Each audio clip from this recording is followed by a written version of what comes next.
Elephant.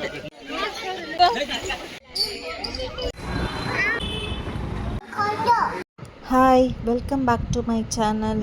இன்றைக்கி இந்த வீடியோவில் என்ன பார்க்க போகிறோன்னா, நாங்கள் எலிஃபண்ட் கேம்புக்கு போயிருந்தோம் ஷிமோகாவில். அதை தான் நம்ம இந்த வீடியோவில் பார்க்க போகிறோம். இந்த வீடியோ உங்களுக்கு பிடிச்சிருந்ததுன்னா லைக் பண்ணுங்கள், ஷேர் பண்ணுங்கள் அண்ட் கமெண்ட் பண்ணுங்கள், சப்ஸ்கிரைப் பண்ணுங்கள். நாங்கள் மார்னிங்கே செக் அவுட் பண்ணிட்டோம் ரூமு. செக் அவுட் ப்ராசஸ்லாம் முடிச்சுட்டு எங்களோட பிளான் வந்து சென்னைக்கு இன்றைக்கி ரீச் ஆகிற மாதிரி இருந்தது. எலிஃபண்ட் கேம்போட டைமிங் வந்து 8:30 to 1 o'clock தான். நாங்கள் ரூம் செக் அவுட் ப்ராசஸ்லாம் முடிச்சுட்டு கிளம்பி போகிறதுக்கு 12:30 கிட்ட ஆகிடுச்சு. ஆனால் எங்களை அலோவ் பண்ணிட்டாங்க. 1 o'clock வரைக்கும் ஒரு 1/2 hour டைம் இருந்தது. நாங்கள் போனதுமே எலிஃபண்ட் வந்து குளிக்கிறதெல்லாம் பார்த்துருந்தோம். அழகாக குளிச்சுருந்ததுங்க. அப்புறம் அதுக்கு ஃபுட்டு கொடுத்துருந்தாங்க. அதையும் நிறைய எலிஃபண்ட் பார்த்தோம்.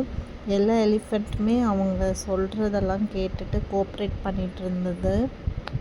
எலிஃபண்ட்டை ரொம்ப பக்கத்தில் பார்த்தோம். டச்லாம் பண்ணி பார்த்துக்கிட்டு இருந்தோம்.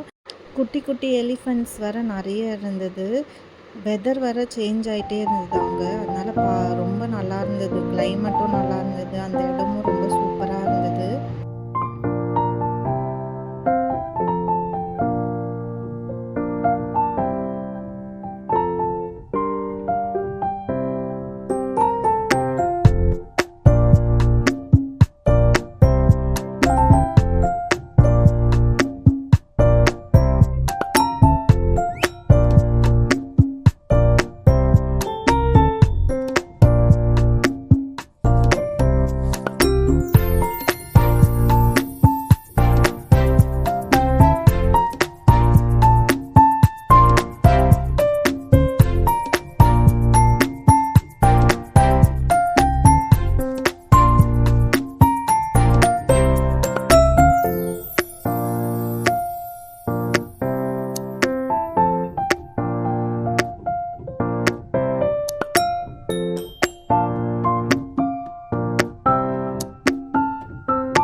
அங்கே பக்கத்தில் பார்க் இருந்தது. பாப்பா அங்கே போயிட்டு கொஞ்ச நேரம் விளையாடிட்டு இருந்தாங்க.